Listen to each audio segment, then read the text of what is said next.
నిన్ననే నేను చూశాను అనంతపూర్లో ఎంత దారుణం అంటే ఒక మహిళ వితంతు ఒక అబ్బాయి ఉన్నాడు.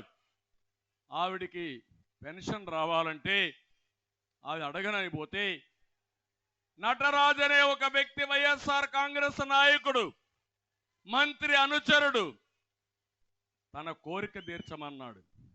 ఆ అమ్మాయి చెప్పింది నేను అలాంటి దాన్ని కాదు, నన్ను వదిలిపెట్టంటే ఆ అమ్మాయిని వేధించి వేధించి కడకు నడి రోడ్లో ఆ అమ్మాయి పైన దాడి చేశారు.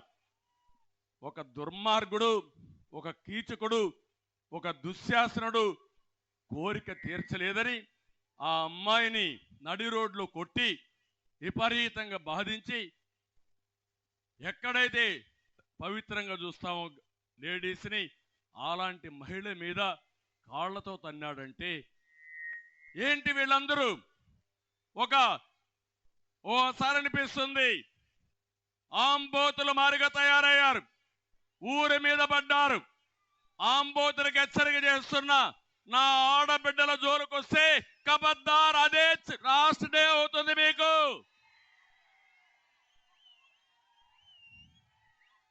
సిగ్గుందా ముఖ్యమంత్రిని అడుగుతున్నా, నువ్వు సైకో అవునా కాదని అడుగుతున్నా.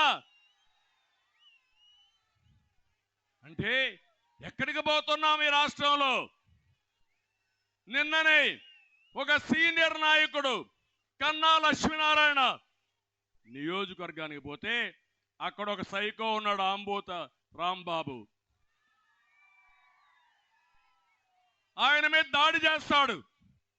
చెప్తున్నా ఆంబోతు, నీ కళ్ళు వేస్తా, వదిలిపెట్టాం, వడ్డీతో సహా చెల్లిస్తా, కబద్దార్ జాగ్రత్తగా ఉండమని హెచ్చరిస్తున్నా.